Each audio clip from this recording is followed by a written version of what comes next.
मैं आपकी चैनल से बहुत ही अदब से, एहतराम से honourable chief justice of India से डायरेक्ट सवाल करता हूं, ऑनरेबल चीफ जस्टिस, अगर आपका बच्चा या बच्ची 1 साल में सिर्फ 10 दिन स्कूल जाए, बहसत वालिद के आप क्या करेंगे?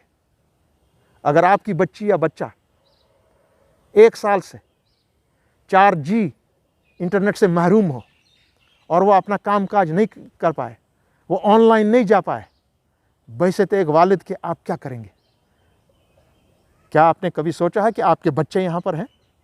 कश्मीर का बच्चा भी आपका बच्चा है, चाहे वो मुसलमान है, हिंदू है, सिख है, ईसाई है, बौद्ध है, कश्मीरी पंडित है, जम्मू में रहता है, यहाँ रहता है, लद्दाख में रहता है, कहीं भी रहता है, वो आपके बच्चे नहीं हैं? आपने क्या किया है 1 साल के लिए? Not only as a chief justice but as a parent. ये सिर्फ मेरा ही सवाल आपको नहीं है, ये पूरे 80 लाख लोगों का सवाल आपको मैं कर रहा हूँ, उनकी तरफ से मैं आपको कर रहा हूँ। आखिर में पूछना चाहूँगा शाह साहब, जो अभी रूमर्स चल रहे हैं, बताया जाता है कि 5 अगस्त को कुछ कश्मीर के लिए होगा, उसके बाद जो 15 अगस्त आने वाला है उसमें भी कश्मीर के लिए कुछ होगा। ये अभी तक तो स्पेकुलेशंस है, लेकिन आपका इसके लिए क्या कहना होगा? देखिए, एक 5 अगस्त का जो एक्सपेरिमेंट हमारी बीजेपी की सरकार ने किया, नरेंद्र मोदी जी ने, अमित शाह जी ने, उसमें तो एक चीज़ ये हो गया, क्या आपने पहले हिंदुस्तान और पाकिस्तान को कश्मीर का मामला देखना था। जम्मू कश्मीर के लोग तो थे ही as the first party of the dispute, Jammu के, कश्मीर के, लद्दाख के, गिलगित बल्तिस्तान के, मुजफ्फराबाद के, वो तो हमारी पार्लियामेंट ने माना हुआ है। तो अब तो आपने 5 अगस्त के जो डिसीजन आपने लिया, ज़ोर ज़बरदस्ती और जबरन और जल्दबाजी में लिया आपने, बगैर कॉन्स्टिट्यूशन के पन्नों में गहराई से देखकर कि इसका एंड रिजल्ट क्या हो सकता है अगर ऐसा डिसीजन आप लेंगे। आज तो आपने चाइना को सामने लाया है। China now claims that excise चीन इज देयर्स। जवाब दीजिए। तो अब आप हम देख रहे हैं, आप 5 अगस्त अनकरीबी आने वाला है, कुछ दिनों के बाद देखेंगे आप क्या गुल खिलाएंगे और कौन सा गुल शगुफा आप छोड़ेंगे। 5 अगस्त को तो आपने एब्रोगेशन के साथ ये भी तो सोचा होगा कि भाई आपने पार्लियामेंट में मिसलीड किया, पूरे मुल्क को, पार्लियामेंट को मिसलीड किया, और आप कहते हैं कि ये 370 टेम्परेरी है। अगर 370 टेम्परेरी है under the instrument of accession, तब तो डिफेंस भी टेम्परेरी है, फॉरेन अफेयर्स भी टेम्परेरी है, और कम्युनिकेशन भी टेम्परेरी है। इसके बारे में आपने क्या सोचा है? हमको जहाँ तक डॉक्टर फारूक साहब का स्टेटमेंट का ताल्लुक है, उसको अगर आप गौर से पढ़ें तो उसकी थोड़ी कहीं से मिसरिप्रेजेंटेशन भी हो रही है। वो क्या हो रही है, उनने बड़े वाज़ेह तौर पे कहा है, और मैं उनके पक्ष में ये कोई बात नहीं कर रहा हूँ, मैं एक्चुअल पोजीशन आपके सामने रख रहा हूँ एज अ पॉलिटिकल मैन। जहाँ तक स्टेटहुड का रेस्टोर होने की बात है, that can be restored by the central government. अब जहाँ तक हमारा 370 और 35A का मामला है, वो सब जुडिस है in front of the honourable Supreme Court of India. That has to be debated there, that has to be, माने उस पर बहस मुबासा होगा। और एंड वी आर श्योर, क्योंकि 370 और 35A is an iron clad guarantee जो दी गई है तब 1947 में महात्मा गांधी के एश्योरेंस पे, लॉर्ड माउंटबेटन के एश्योरेंस पर,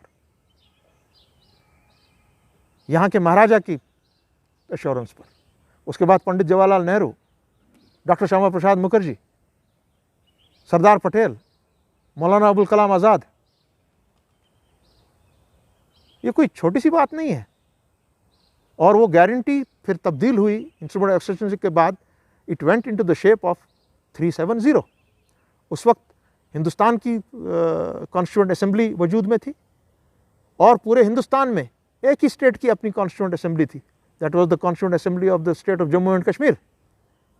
उसको हेड कर रहे थे शेर कश्मीर शेख मोहम्मद अब्दुल्ला, टावरिंग पर्सनैलिटी उस वक्त की भी। अभी आपने कहा, सुनिए, ये गारंटी तब की थी।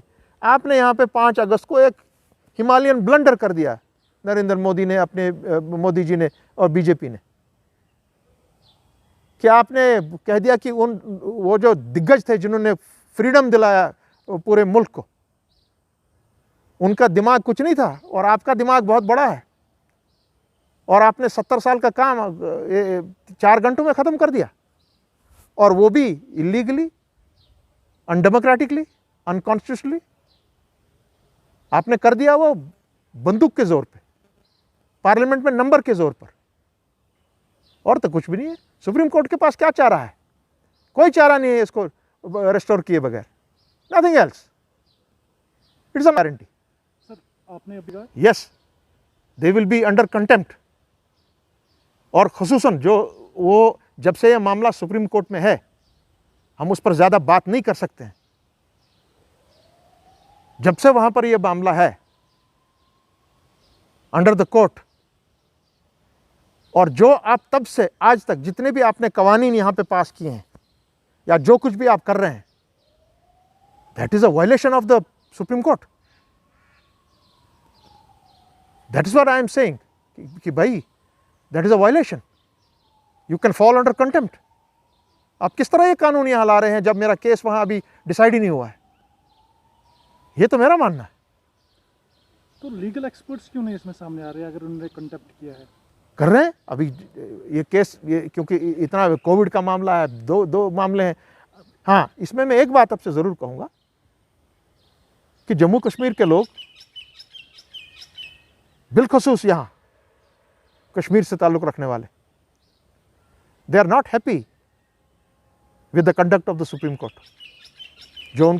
जो हम उम्मीद लगा रहे थे ऑनरेबल सुप्रीम कोर्ट से, वो सही नहीं हुआ, neither in the case of 370 nor in the case of 35A, nor जो खुसूसन ये उसमें अर्जियां दायर की गई, जो यहाँ पर कम्युनिकेशन ब्लॉकेड हुआ, 4G का मैटर हुआ।